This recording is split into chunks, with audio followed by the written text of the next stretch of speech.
This story was inspired by a recent nightmare, one that scared the shit out of me. So sit back, hopefully near a campfire in the blackness of night, and enjoy this tale I call A Town Forgotten. It is day 2 of the Robinsons' annual family vacation. Texas is on their list of states to venture through, with their first major stop, Big Bend National Park. They are on a tight schedule, and Mary is quite stern in making sure they stick to it. However, Greg, her obstinate husband, often lives his life making spontaneous decisions and shrugging off any failures due to his spontaneous nature as a part of life. It is a bright and windy day. Temperature 70 degrees. Thick white cumulus clouds litter the sky in a majestic way, like a painter and his canvas. While pumping gas, Greg keeps one hand holding his hat firmly atop his head while his eyes wander aimlessly around. His thoughts are solely about keeping his high-strung wife content and calm. A happy wife, a happy vacation. Unlike last year, which was a total bust. His plan is to do everything she says, and with a smile, not a sarcastic one, but a genuine one, stretched across his face. He hangs the pump up and starts for the car door. Just as he opens it, he notices a map sitting atop the pump. He knows his gaze scanned that pump on a few occasions while filling up, and he is certain it was not there. He puts thought into it. How on earth could that paper map hold so steady in such a brute wind? It's impossible. There's nothing obstructing the path of those straight line winds. That map should be flying with the birds. Greg, what are you doing? Come on, Mary barks. Content and calm. Happy wife, happy vacation. But judging by the tone within her voice, she is not a happy wife. Strike one. So soon. Greg snatches up the map and hurries in. His hat is caught in a powerful gust and it disappears over the small gas station. He says not a single word about his hat. He didn't care none too much about it anyway. Just before pulling out to the street, he scans the map and quickly discovers a town, one that is not on any of their other maps, oddly. Knowing this may be a memorable sight to behold, a forgotten town, he insists they check it out. Mary quickly disagrees with him. She puts a stop to that one, reminding him of their strict schedule. He and the kids are now begging for the spontaneous adventure to be added to their list, but again and again, she refuses. It's not just the schedule thing with her, it is her gut instinct. As she scans that map, her gut tells her to stay clear from that town. Greg grows a backbone, and on a show of hands, his and their 2 kids, Emily and Eric, a yes is secured. And with that, their next destination, against Mary's wishes, is Massacre Hills, Texas. Population unknown. After a long 3-hour drive, a town that is nearly cloaked in fog seemingly appears from the dead air itself. It greets them in the most foreboding way imaginable. Mary begs for him to reconsider, but he stubbornly, selfishly ventures onward. Mary quickly locks the doors as they pass that dry-rotted wooden sign that welcomes them to Massacre Hills, Texas. As they cruise down a pothole-riddled road, their eyes are glued to the buildings that line both sides of the road. These are the buildings one would typically see in an old Western movie, and judging by their condition, they have not felt the touch of mankind in the better part of a century. Eric and Emily, with a Polaroid camera in their grasp, began snapping pictures of this seemingly real-life ghost town. And then it happens. The most frightening sound a vacationer could ever possibly hear echoes in their perfect ears.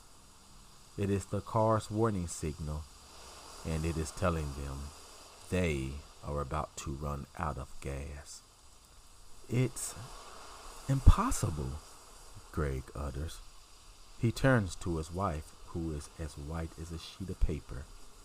Honey, I'm telling you, it's impossible.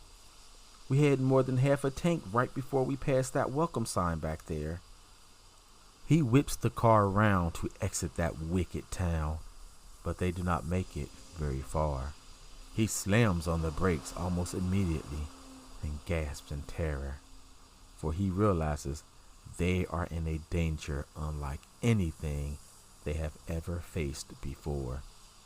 The road that led to that town has disappeared, replaced by a dead cornfield as vast as the eye can see. A scream tears through the car like a knife through flesh. Emily, holding a single Polaroid picture within her trembling hand, stutters. Mom? She hands her mother the picture she had taken of a saloon only a minute before. And in this picture, standing in the saloon's doorway, is a pale woman with a hopeless expression stretched across her frail face. She is dressed in early century white and cream colored clothing. At closer observation, Mary notices dark shadows where her eyes should be. She can feel the malevolence oozing from that picture. She quickly throws it to the floorboard while releasing a piercing shriek. Greg turns the car back around, and just as he slams the pedal to the floor, the car sputters and dies right there on the spot. They are touched with the eerie glow of the blood-red sun setting in the horizon. The Robinsons are stuck in a malicious town, seemingly not part of the known world. The sun was shining bright when they first entered that sinister place at roughly 3:30 p.m. However, just 10 minutes later, the sun is all but a speck of light in the distance of the world, replaced by a sudden darkness driven by a disturbing intelligence. Dad? Eric whispers with a lump in his throat. Yes, son. What is it? Someone is watching us. What? Where? Where at? The urgency within Greg's voice sends chills racing down Mary's and Emily's spine. Stricken with fear, Mary checks to make sure the car doors are locked. Son, Greg mutters, where? A barely audible whimper escapes Eric's twitching lips. Behind us. He curls into a ball in the back seat alongside Emily. Greg and Mary gawks at each other before slowly turning their attention to the back window. They scream in utter fear and terror at the sight of a loathsome old man with a severely sunken face leaning on the trunk. The man has no mouth. Only thin, bare skin replaces it. Greg fumbles for the revolver in the glove box and takes aim at the window, but the old man is gone, and so is Emily. And the car doors, they are still locked. Greg does not hesitate to leap from the car and search for his only daughter. His repeated screams for her echoes the town over as he disappears into the foreboding darkness, leaving behind his wife and 10-year-old son. Mary and Eric sit silently in the car for what appears to be an entire day. Their hearts race to near exhaustion as they cringe at every minute sound outside that vehicle. Suddenly, 5 ripping gunshots tear through the air. There is a moment's pause, and then the final gunshot. And the muzzle flash from that one is not at ground level. No, not like the previous ones. It was nearly 20 feet in the air. They wait in anticipation, wondering who would be coming back for them. Greg, or some monstrous thing with no earthly origins. A loud smash atop the hood jolts Mary's knees to her chest. She scrambles as far back in the seat as she can possibly go. She shivers at the source of the impact. Her husband's bloody revolver, with his torn finger still clenching the cold trigger. She is so petrified she cannot release an ear-splitting scream.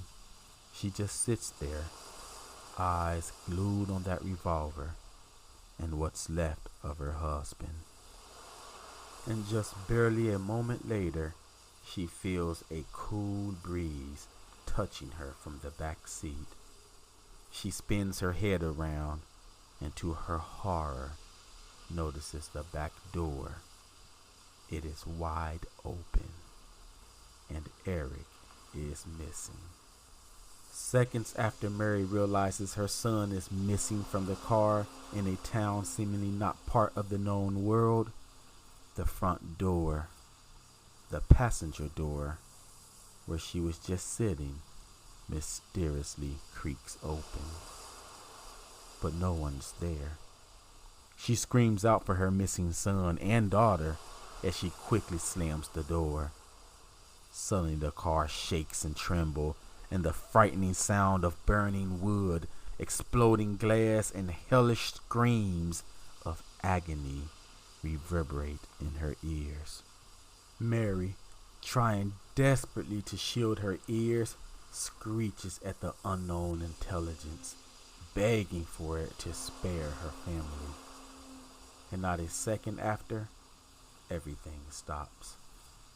Silence sweeps across the forgotten town. She calls out for her kids and husband, but her echoing voice is all she hears. She continues to sob, but she does not dare exit that vehicle. Not yet.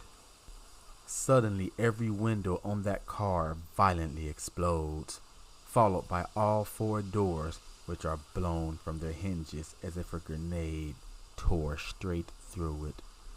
The tires are the next to go. Pop, pop, pop, pop! All 4. Glass and debris rain to the ground around that crippled vehicle, leaving the horn blaring in the dead of the night.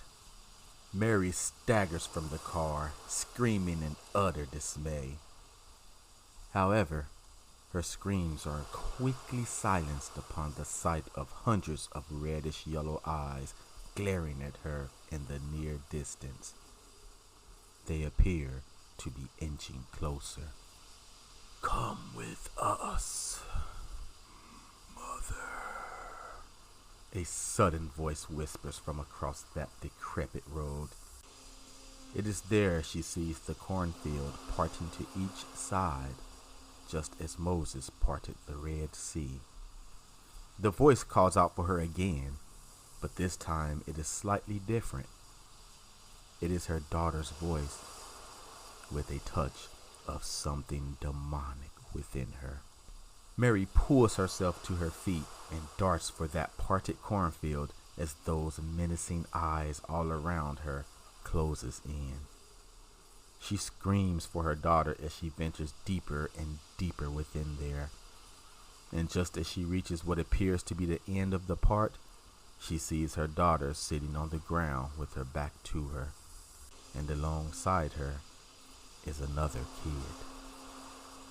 Mary calls out for her, but she pays her no attention as she carries on in a back and forth whispering conversation with that sinister child, whose back is also turned to her. At that moment, that demonic-like child, without moving his body an inch, slowly swivels his head around, completely around, and locks his cold, electrifying blue eyes with Mary's. She is so stricken with fear she cannot breathe, cannot move. She simply stands there, waiting for the inevitable. That kid, with his back still turned to her while sitting on his rear with his legs crossed, points at her and releases a shriek that pierces her eardrums. His mouth opens so wide it appears to have come unhinged. It is at that moment the cornstalks seemingly come to life as they wrap tightly around Mary's arms and legs. And with one sickening tug from each direction, her body is viciously pulled completely apart.